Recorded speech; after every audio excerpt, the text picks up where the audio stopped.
ये कहानी है एक ऐसे एस्ट्रोनॉट की जो मंगल ग्रह पर अकेला छूट जाता है, जहाँ न हवा है, न खाना, न बचने की कोई उम्मीद। फिर भी वो हार नहीं मानता। कहानी की शुरुआत होती है मिशन के 18वें दिन से। उस समय पूरी टीम मंगल ग्रह की एक जगह एसिडालिया प्लानिटिया में रिसर्च कर रही होती है। टीम का बॉटनिस्ट मार्क वहाँ पर मिट्टी और दूसरी चीजों के सैंपल इकट्ठा कर रहा होता है ताकि उनकी केमिकल जाँच कर सके। तभी टीम की सिस्टम ऑपरेटर बेस को कंप्यूटर में एक बहुत खतरनाक डस्ट स्टॉर्म यानी धूल भरी आंधी आने की चेतावनी मिलती है।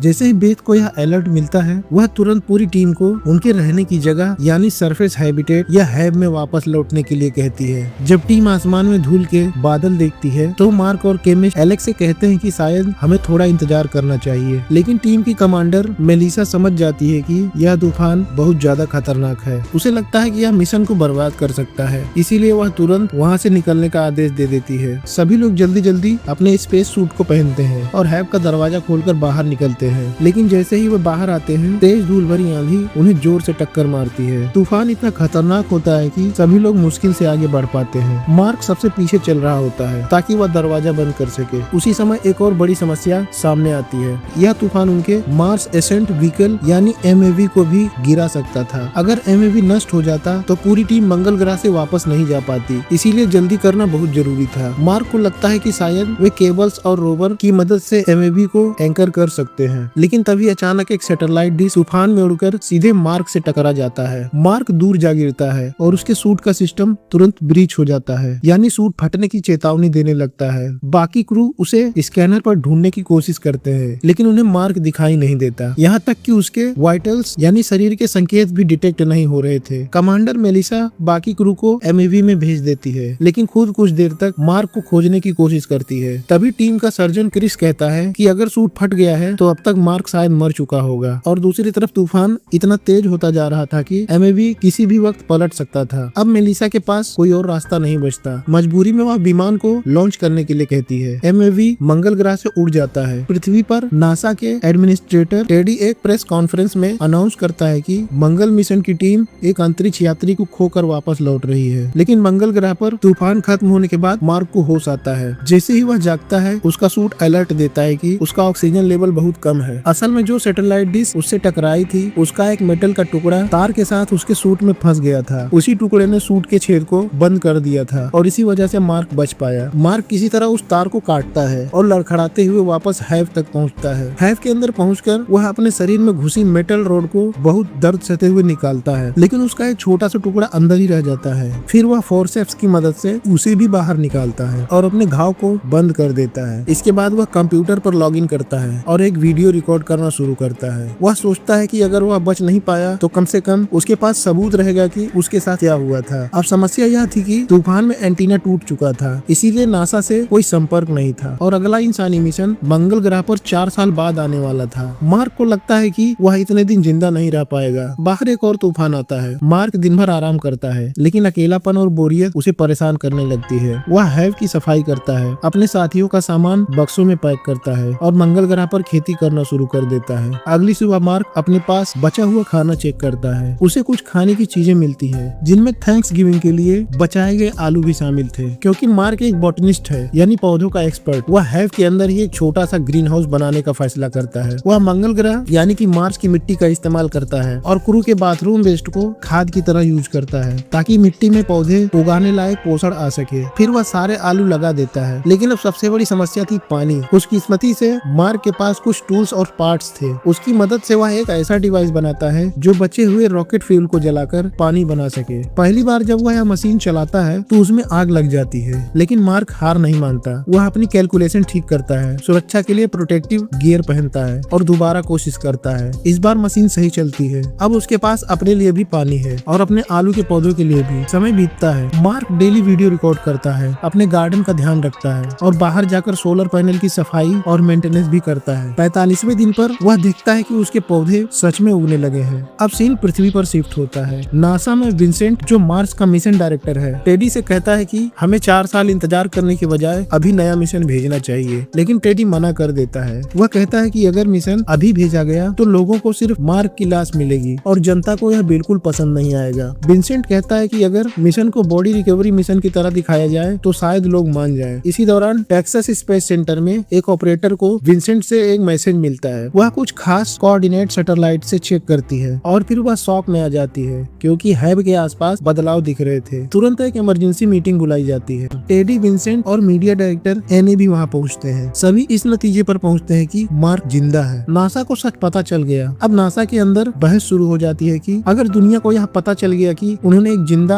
अंतरिक्ष यात्री को पीछे छोड़ दिया तो बहुत बड़ा विवाद हो सकता है, और अगर हर्मिस क्रू को पता चला तो वे बहुत ज्यादा गिल्ट महसूस करेंगे। टेडी को लगता है कि मार्क शायद खाने के बिना ज्यादा दिन नहीं टिक पाएगा। अगले दिन टेडी प्रेस कॉन्फ्रेंस में बताता है कि मार्क जिंदा है, लेकिन नासा के पास अभी उससे बात करने का कोई तरीका नहीं है। और सबसे बड़ी बात, हर्मिस क्रू को अभी तक कुछ भी नहीं बताया गया है। मार्क ने बचने की नई योजना बनाई। दिन 70 पर मार्क को समझ आता है कि उसे अब लंबे समय के लिए सोचना होगा। 4 साल बाद जो अगला मिशन मंगल ग्रह पर आएगा वह उसके हैब से लगभग 3200 किलोमीटर दूर उतरेगा। मतलब अगर वह बचना चाहता है तो उसे किसी तरह वहां तक पहुंचना होगा। लेकिन 2 बड़ी दिक्कतें थी। उसके पास सिर्फ एक काम करने वाला रोवर था जो एक चार्ज में सिर्फ 35 किलोमीटर चल सकता था। उस सफर में लगभग 50 दिन लगने वाले थे और रोवर में लाइफ सपोर्ट बहुत कम था। मार्क टूटे हुए रोवर के पार्ट निकाल कर काम करने वाले रोवर में लगा देता है और उसकी बैटरी लाइफ लगभग दोगुनी कर देता है। फिर वह रात में एक टेस्ट ड्राइव करता है। तभी उसे पता चलता है कि मंगल की रातें कितनी ज्यादा ठंडी होती हैं। अगर वह हीटर चलाए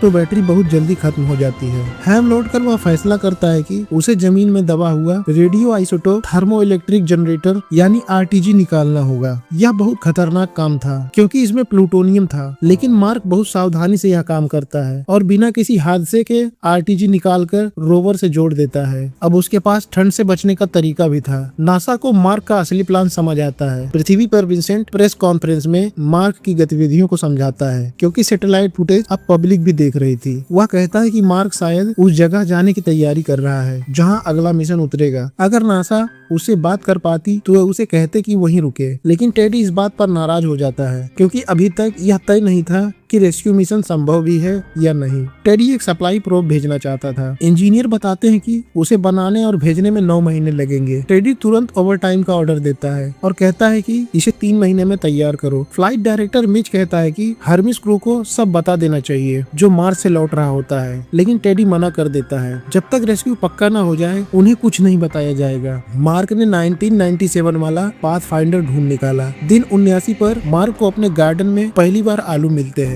वह छोटे आलुओं को दोबारा बो देता है और बड़े आलुओं को खाने के लिए बचा लेता है। फिर वह मैप देखता है और उसे एक शानदार आइडिया आता है। वह रोवर लेकर एक खास दिशा में निकल पड़ता है। शुरुआत में विंसेंट को समझ नहीं आता कि मार्क कहाँ जा रहा है, लेकिन फिर मैप देखकर उसे समझ आता है मार्क जा रहा है पाथफाइंडर प्रोब ढूंढने। यह वही पुराना प्रोब था जो 1997 से मंगल ग्रह पर पड़ा हुआ था। मार्क वहाँ पहुँचता है, रेत खोदता है और आखिरकार पाथफाइंडर को बाहर निकाल लेता है। फिर वह उसे रोवर में रखकर वापस हैब ले आता है ताकि उसे रिपेयर कर सके। उधर पृथ्वी पर विंसेंट इंजीनियर टीम से कहता है कि पाथफाइंडर की रेप्लिका निकालो ताकि वे समझ सकें कि उससे दोबारा कनेक्शन कैसे बनाया जाए। कुछ समय बाद दोनों पाथफाइंडर सिस्टम के बीच संपर्क हो जाता है और पहली बार नासा को मंगल ग्रह से नई तस्वीरें मिलती हैं। मार्क जल्दी से एक साइन बनाता है और पूछता है क्या आप लोग मुझे देख सकते हैं। वह हाँ और ना के साइन बना कर रखता है। नासा कैमरा को हाँ वाले साइन पर घुमा देती है। मार्क खुशी से झूम उठता है। अब नासा और मार्क बात कर सकते थे। अब समस्या यह थी कि मार्क को सिर्फ कैमरा और साइन से बात करनी थी, उसे जटिल बातें समझानी थी। तो वह बेस का कंप्यूटर निकालता है और उसमें एक अल्फा न्यूमेरिक चार्ट ढूंढता है। फिर वह पाथफाइंडर के आसपास अक्षर और नंबर वाले साइन लगा देता है। नासा के इंजीनियर भी अपने लैब में वही सिस्टम बनाते हैं। अब दोनों तरफ से धीरे धीरे मैसेज भेजना शुरू हो जाता है। मार्क बताता है कि वह कैसे बचा और खास तौर पर यह भी कहता है कि मेरी टीम की कोई गलती नहीं थी। नासा उसे इंस्ट्रक्शन भेजती है कि वह अपने रोवर को हैक करे ताकि वह पाथफाइंडर से सीधे बात कर सके। मार्क ये सब कर लेता है। जल्द ही उसे विंसेंट का मैसेज मिलता है कि हम तुम्हें देख रहे हैं और पूरी दुनिया तुम्हारे साथ है।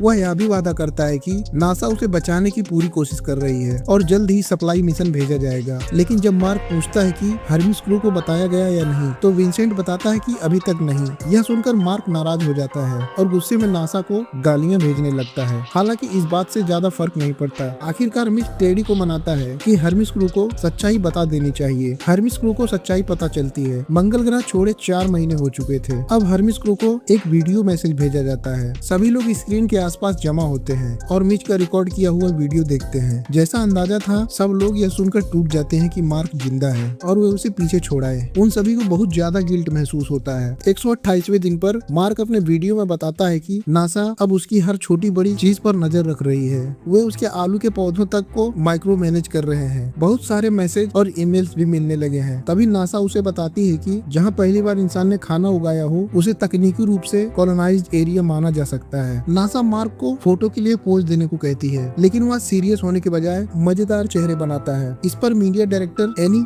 नाराज हो जाती है। टेडी कहता है कि इसे पोस्ट कर दो और अनाउंस करो कि 9 महीने में सप्लाई मिशन भेजा जाएगा। उसे लगता है कि तब तक मार्क का खाना चल जाएगा, लेकिन अंदर ही अंदर वह जानता था कि कुछ भी गलत हो सकता है, और वही होता है। एक रात मार्क बाहर मेंटेनेंस करके वापस हैब में आता है। तभी अचानक सिस्टम में माल फंक्शन होता है। प्रेशर की वजह से हैब की दीवार में छेद हो जाता है। फिर एक छोटा सा एक्सप्लोजन होता है और एयरलॉक उड़कर दूर जा गिरता है। मार्क किसी तरह बच जाता है, लेकिन उसके सूट में भी ब्रीच आ जाता है और ऑक्सीजन लीक होने लगता है। वह जल्दी से टेप लगाकर सूट के क्रैक बंद करता है और किसी तरह खुद को बचा लेता है। जब वह हैब के अंदर पहुंचता है तो वह पूरी तरह टूट जाता है, क्योंकि उस विस्फोट में उसके सारे आलू के पौधे मर चुके थे। अब उसकी सारी मेहनत खत्म हो चुकी थी। अब खाना बहुत कम बचा था। मार्क कुछ जरूरी सामान लेकर उस रात रोवर में सोता है। वह गुस्से और निराशा में चिल्लाता है और पृथ्वी पर नासा को मैसेज भेजता है। नासा में विंसेंट बताता है कि अब बचा हुआ खाना मार्क को सिर्फ 200 दिन तक ही जिंदा रख सकती है। टेडी तुरंत सप्लाई प्रोब पर और तेजी से काम करने का आदेश देता है। मार्क का ध्यान बटाने के लिए नासा उसका सिग्नल हर्मिस से जोड़ देती है ताकि वह अपने दोस्तों से बात कर सके। अगले दिन मार्क गार्डन साफ करता है और हैव के छेद को सील कर देता है। उस रात वह बचे हुए आलू बहुत सावधानी से बांट कर रखता है, लेकिन बाहर चलती हवा और तूफान की आवाजें उसका तनाव और भी बढ़ा देती है। मार्क के लिए पहला सप्लाई मिशन भेजा जाता है, लेकिन वह फेल हो जाता है। पृथ्वी पर एक एस्ट्रो डायनामिस्ट रिच प्रोब के ट्रेवल टाइम के बारे में बात कर रहा होता है। तभी उसे एक नया आइडिया आता है। उधर टेडी समय बचाने के लिए हर प्रोटोकॉल छोटा कर रहा होता है। दिन 154 पर मार्क अपने खाने को बहुत कम कर देता है। वह दवाइयों तक को भी अपने खाने में इस्तेमाल करने लगता है। 4 हफ्तों बाद सप्लाई प्रोब तैयार हो जाता है। सब लोग लॉन्च देखते हैं। शुरुआत में सब कुछ सही लगता है, लेकिन कुछ ही देर बाद पता चलता है कि प्रोब में बहुत बड़ा प्रेशर इशू है और कुछ ही मिनटों में ही पूरा सप्लाई प्रोब फट जाता है। कमरे का माहौल पूरी तरह गिर जाता है। अब विंसेंट के पास सबसे मुश्किल काम होता है। उसे यह बुरी खबर मार्क को देनी थी। दिन 186 पर मार्क एक भावुक मैसेज भेजता है। वह कमांडर मेलिसा से कहता है कि अगर वह वापस न लौटे तो उसके माता पिता को बताना कि वह उनसे बहुत प्यार करता है और उसे गर्व है कि वह किसी बड़े मकसद के लिए मरा। इसी बीच चाइना नेशनल स्पेस एडमिनिस्ट्रेशन टेडी का इंटरव्यू देख रही होती है। उन्हें पता चलता है कि नासा का सप्लाई मिशन फेल हो गया है, क्योंकि टेस्टिंग और इंस्पेक्शन में जल्दबाजी की गई थी। चीन के पास एक बहुत एडवांस बूस्टर रॉकेट होता है जो नासा की मदद कर सकता था, लेकिन वह टेक्नोलॉजी क्लासिफाइड थी। अगर वे मदद करते तो यह सब गुप्त रखना पड़ता। कुछ ही समय बाद टेडी को चीन से कॉल आता है। वह यह गोपनीय समझौता मान लेता है। जब नासा के इंजीनियर 28 दिनों में दूसरा सप्लाई प्रोब बनाने की कोशिश कर रहे होते हैं, तभी रिच अपनी कैलकुलेशन पूरी करके विंसेंट के पास पहुंचता है। उसके पास एक बेहतर प्लान होता है। एक मीटिंग बुलाई जाती है। रिच मजेदार तरीके से स्टेपलर, एनी और टेडी का इस्तेमाल करके पूरा प्लान समझाता है। उसका आइडिया यह था, सीधा मंगल ग्रह पर प्रोब भेजने की बजाय वे चाइनीज बूस्टर का इस्तेमाल करके सप्लाई को हर्मिस तक पहुंचाएंगे। फिर हर्मिस क्रू उस सप्लाई को पकड़ लेगी और पृथ्वी के पास से स्लिंग शॉट इफेक्ट लेकर फिर से मंगल की तरफ वापस चली जाएगी। फिर वे मार्क को रेस्क्यू करेंगे, लेकिन इस प्लान की कीमत बहुत बड़ी थी। इससे पूरी हर्मिस क्रू का मिशन 500 दिन और लंबा हो जाता। फ्लाइट डायरेक्टर मिच कहता है कि यह फैसला क्रू को करना चाहिए, लेकिन टेडी रिस्क नहीं लेना चाहता। वह कहता है कि हम पुराने प्लान पर ही रहेंगे। हर्मिस क्रू ने नासा की बात नहीं मानी। हर्मिस पर बेथ एक इनक्रिप्टेड मैसेज डिकोड कर लेती है और उसे रिच का